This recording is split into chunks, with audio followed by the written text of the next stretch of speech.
Hey everybody, I'm laughing already. This is Sister Soul Rock, and welcome to the Sister Soul Rock Show. My disclaimer first, as you know, I have some technical challenges, so this is not a fancy video with fancy filters. I won't have things popping up at you, like I can't point and something will show up, and I can't edit, and who knows how it's going to go.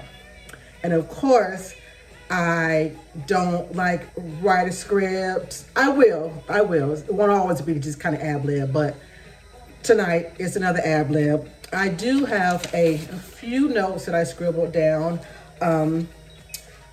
So welcome to the Sister Soul Rock Show. You just got my disclaimer. The Sister Soul Rock Show tonight is dedicated to the Bee Gees. Earlier, I made a post saying that I was going to watch the Bee Gees documentary on Hulu. Oh, wait, I want to go back to my disclaimer. Okay, and as you can see, I don't have any fancy copy or signs. So if you can read this, it's probably backwards. This is the closest I can get to let you know that I'm talking about the Bee Gees. You know, how to put that I'm talking about the Bee Gees in the name of the show. One day you'll get that video, but tonight it's not going to happen. And I am hiring a technical person. And I'm very serious about that. So somebody DM me if you're in the greater Cleveland area. But anywho, tonight's show is dedicated to the Bee Gees. The Bee Gees. Robin, Barry, and Maurice, and of course the little brother Andy. The Bee Gees have been recording since the 1950s up until maybe the late 2000s. Of course, after the two twins passed away, I'm not sure how much new music they're making. But I heard about this documentary. I don't know from who. Probably, I don't know. Maybe it's Steve Harvey Show, because I listen to Steve Harvey Show every day of my life.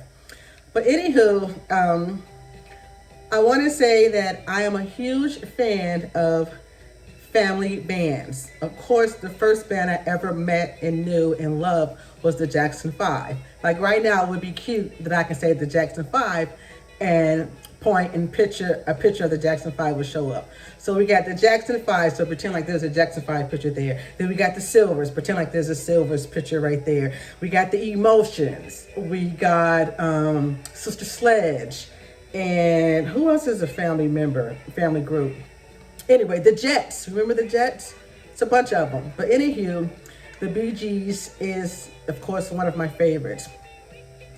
Earlier in my post, I said I'm going to watch it, and that if I don't come back with the post about them, somebody call 911 because I may not be here, because I physically have a chemical reaction in my brain and in my body that goes off when I hear their voices, when I hear their music. It could be the music, their voices, anything if I see them. And I did look up chemical imbalance. I know I'm using this term wrongly, but I like the way it sounds, chemical imbalance. It makes sense. So, like I said, I just finished watching the documentary called the Bee Gees documentary, How to Mend a Broken Heart. I was thrilled when I heard that they had made one because I love them. I'm going to think back to the first time that I heard the Bee Gees, and of course it was 1975, which was a fantastic year. I was in the 5th grade and elementary school, in the 5th grade, and it was Jive Talking. It had that click, click, clicking noise. And of course, okay, it's okay. My arm just knocked over my signage that says the Bee Gees, which is my mirror with the Bee Gees that I wrote in a marker, in a blue marker. See what I'm saying? It is what it is. This is my studio. I do have my own apartment now, so I'm almost there. I don't have all of my belongings because I must have at least 4 or 5, at least 3 copies I know for sure of the Staying Alive album. I have the Bee Gees' greatest hits. But I am going to go back in time and get some of their earlier things from the early 70s and 60s. But anyway, and also I'm thinking about starting a GoFundMe because my stuff is still in another state and it's going to cost several $1,000s for me to get my stuff. And I'm serious. I need a GoFundMe. Anyway, let me go back to what I'm doing. So I remember the first time I heard the Bee Gees. Of course, they're probably on the radio because back then radio was everything. Every state had its own radio. It wasn't owned by one company. There were DJs who went to broadcasting school. And I just remember hearing their voices. And, of course, it was a great song. We partied to it. Thank God she's resting in heaven. My mom, Rose Marie. I'm gonna cry. I'm gonna cry. When I'm talking about the Bee Gees, I'm gonna cry. And if I talk about my mom, I'm gonna cry because my mom passed away. But I'm so grateful that I grew up in a household. Oh, and thank you. This is my rock hair, my rock band here. So thank you very much. Anywho, I'm just a silly person. My mom had all types of music playing in the house. I'm so glad I grew up in a household where music was played. I'm so glad I grew up in a household that music was appreciated. I'm so glad I grew up in a household where music was allowed, every type of music. So when we flipped through our albums, my mom's albums, she had everybody. She had rock, she had soul, she had R&B, she had pop. She had everybody, and we listened to music every single day. And don't get me started on those Saturday mornings cleanup. You eat your cereal, you watching cartoons, you clean up the house, whatever you do on a Saturday, you used to be home for Soul Train. So that was our Saturdays growing up in a black household in the 70s. So the Bee Gees was a part of that group, and my mom had the Bee Gees. She had their music. So of course I grew up thinking that, these are some brothers because their harmonies and their falsetto, which is so sexy, and it was, everything about them was just amazing. So what I learned about the Bee Gees, first, let me go back. When I first saw the Bee Gees, I fell in love with Barry. Oh my God, he was tall, thin, but muscular. He had that hair on his chest, and he had that wavy hair that was just that wavy hair, and that mustache and that beard. And then he had these two guys next to him. Growing up, we just heard the music on the radio. We didn't know every little detail about musical groups as we do now. We know when they go to the dentist. We know when they breaking up. We know when they waking up. We know when they take a number two. We know how much money they have. We didn't know any of that stuff. And the thrill of that was amazing because we don't need to know all that stuff. All we knew was that they made a record in the studio and it was playing on the radio. They'd be on Soul Train. They'd be on American Bandstand. They'd be on all kind of shows. We went to their concerts. And that was music, and that was all we needed. That's all I need. So, when I first saw Barry, however form that I saw him in, my eyes bugged out. Now, this was the era of Leif Garrett. So, a lot of girls, black, white, and everybody in between, Leif Garrett was this, I forget what he was. I think he was a rock star and actor. He had this wild, crazy blonde hair. But then came Barry, and he was just like, oh my God, he is so fine. As a young girl, my level of love for grown men was really kind of crazy. I don't know if it's a father issue thing, but I grew up without a father. But I was in love with so many grown men as a 10-year-old, 11-year-old, a 12-year-old, and so on and so on. And I still love him. Linda, his wife of his first and only wife, I believe, yes, I'm 99% sure of that. She's a lucky woman, it's a blessed woman because he's just the bomb.com. Later on, literally, I did not find out that they were twins. Maurice and Robin were twins. I didn't find that out till really about 25 years ago. They're twins? Who knew? Because we're always expecting twins to look like. So it's the three of them singing jive, talking, because saying jive was a, slang that we used in the 70s. And it was just fantastic. Then the next thing I know, like a year or so later, a couple years later, Saturday Night Fever movie came out. So I'm getting ahead of myself. So what I learned, first of all, from the Bee Gees is that Eric Clapton, thank you, Eric Clapton, plays a huge He plays a huge contribution to them coming to America. He actually suggested that they come to America and record because, first of all, they were huge in Australia, and I think they're from Australia. See, I didn't read my background. I actually have the Wikipedia up in front of me. I don't have my glasses, but I can see some of it. They were on the Ed Sullivan Show, of course. They were on Lucille Ball. What is this they're saying? The other artists who... Anyway, see, I can't read it anyway. But Eric Clapton told them that, to come to America to record because, of course, they've been singing since they were like 5 years old, as a brother team. Their mother and father, the dad had a band. Of course, he didn't become successful. So, of course, he, lived that, through his sons. So, I'm going to look at my notes for a second. So, of course, and I think Eric Clapton also suggested they become a little bit more in R&B. And I learned that the Bee Gees, of course, grew up listening to black music. Like, who doesn't, who didn't? If it wasn't for us, where would the world be? Anyway, so, which is good. They grew up on the Motown and everybody in between. They mentioned Motown and Smokey Robinson. But, of course, who didn't? One of the things I also learned was that they wrote a song, one of their biggest hits. I think it was probably their first #1 hit. Maybe not. Don't quote me on it. Someone to Love. They actually wrote it for Otis Redding. And before they got to record it and give it to him, he passed away. And who knew these things? Like, wow, that's so amazing. I love documentaries about bands, rock bands, R&B groups, because we're on the other side of listening to this great music, these harmonies, these voices, these melodies, these instruments.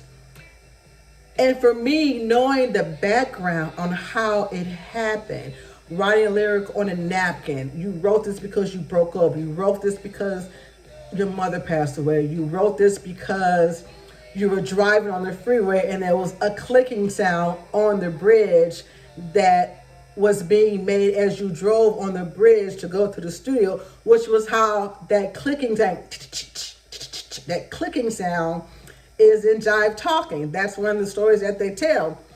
That is like mind-blowing to me. So you're on the freeway, you hear this clicking sound, and you turn that into a beat because you keep hearing it in your head, and you go in the studio and you create Jive Talking. So anyway, you learn things like that. And so he said, and they got together with a guy named Arif. I forget his last name, but I do remember him in The Respect. Shout out to Ronald Wayans. He did a good job. Oh my God. Aretha Franklin, of course. Oh my God. I'm glad Aretha Franklin. I love her. I'm forgetting because I'm so excited. I get excited and I forget things. Crap. I'm going to Google it real quick. But, see, this is the kind of stuff that gets on my nerves with me. She's the Dream Girls. Oh, if I drop that one more time. Okay. Respect. Cast. I know her name. I'm just Jennifer Hudson. Oh my God, Jennifer Hudson. Okay, the voice of the century. And why did I bring up Jennifer Hudson? Okay, Marlon Wayans, Jennifer Hudson, in the movie Respect. Of course, this guy, when they were at the studio, he was there. His first name was Arif. And to look at him, you would never know he was responsible for a number of hits, hundreds of hits behind Aretha Franklin, Donny Hathaway. He was a producer, rather, and that's the only two people I wrote down. But anyway, so what else did I learn from my favorite band? Who, in the post that I said, when I hear their music, I just, my body starts to move and my brain just feel all tingly, and I do something like, I do something. I either sing or I just move and I just freeze, and I just like, it's like my blood is like swishing around in my body. All of their voices just does something to me. Another thing that I learned from them, that they broke up in 1969. They started having some hits. Everybody's ego got in the way. They wasn't even talking to each other. I think it was Maurice said he had 6 Rolls Royces before he was 21. So they over here in the 60s making millions, 6 Rolls Royces before he was 21. And he said, fame, everybody handles it in a different way. And of course, it being new to them, they handle it like they handle it. So they broke up. And then I think Robert, he did a solo album. I think Barry was writing for other people, and then Maurice, he was off doing his thing. Of course, everybody had some low points in their life, like we all do. But eventually, they all came back together. Just one little thing, because I like to speak more positive of all the bands. I need to take a sip. This is just a little bit of wine. One thing they did do, just a little gossip, was that they would talk about each other in the press. Now, can you imagine that being like right now? But they just had newspapers. It was like in Australia and the UK. I don't know if they were over here, but over here are newspapers. But, I think like Maurice said, Barry was rude. And Robin was doing an interview, and the reporter showed a picture, all of them, a portrait. He was like, do you miss your brothers? He was like, well, not really. We're brothers. We see each other. Well, let's just move on. So things got a little bit messy, but they're brothers. A lot of bands break up, but you can't break up from your family. I mean, you can if you really, really want to, but of course they didn't. Thank God they did. And they were too close. Their family was too close. They just had a couple of hiccups. So they got back together. And another thing I learned was that racist people always, the devil, they always find a way to destroy things. I don't know how, me being, 5th grade, 6th grade in the 70s, 3rd, 4th, 5th grade, as an adult, as a kid, you don't know these things. So I didn't know that racist people started hating disco, which is really black music. A couple of, Caucasians and here and then, of course, the Bee Gees, and they weren't even, and people start labeling them disco, which they weren't. But they did this huge thing at a baseball game. They blew up all these records. I had heard about that, knew about that.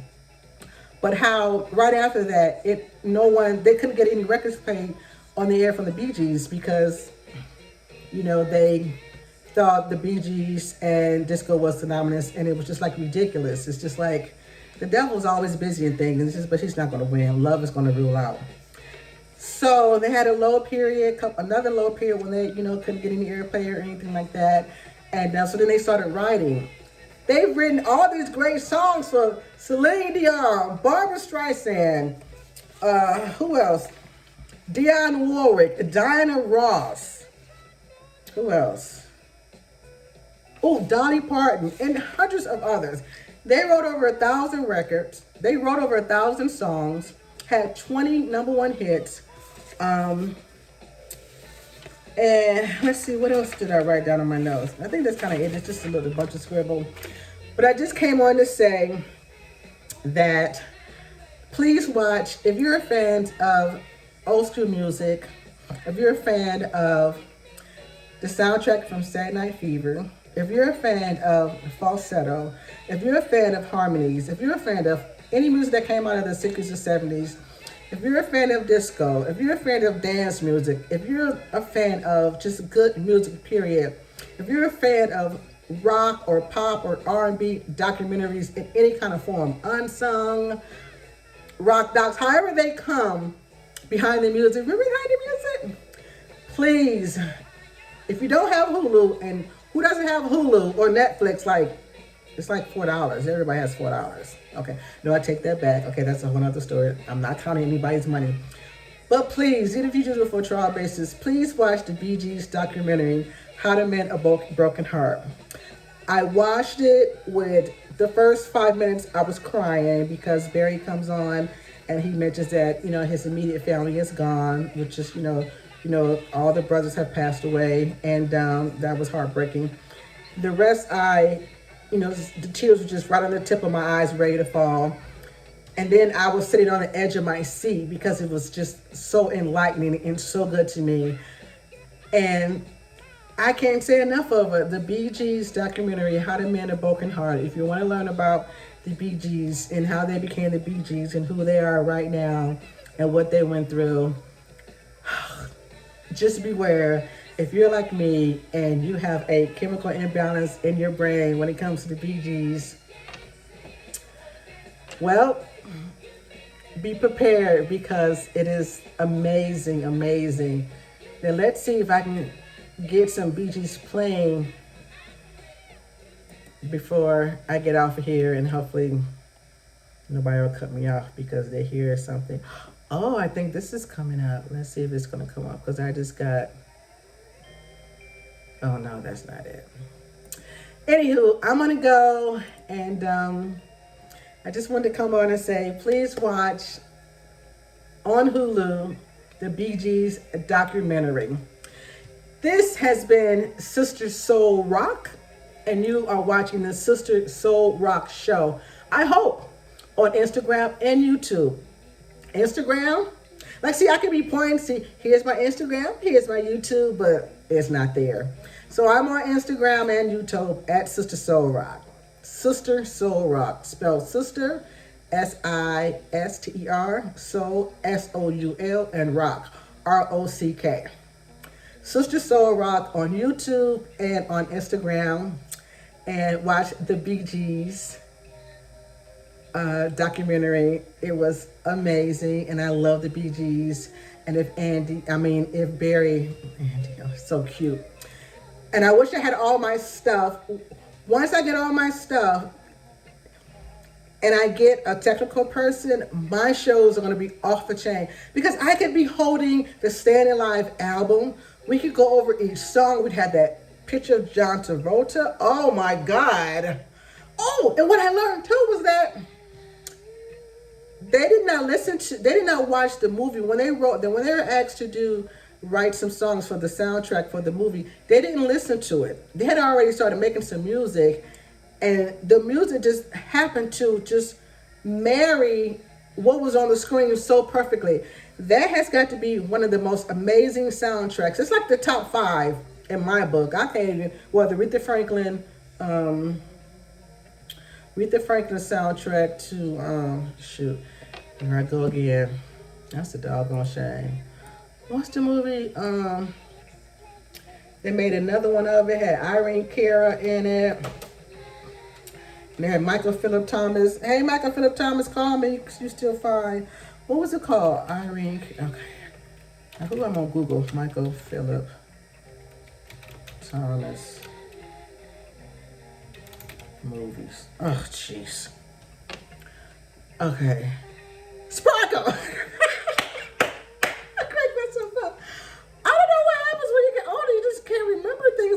Anyway, I'm not gonna claim that. Sparkle. Aretha Franklin, she wrote the Sparkle soundtrack. So Sparkle and Staying Alive. I actually got to, I'm gonna do a show one day on some soundtracks. Oh, wait a minute. And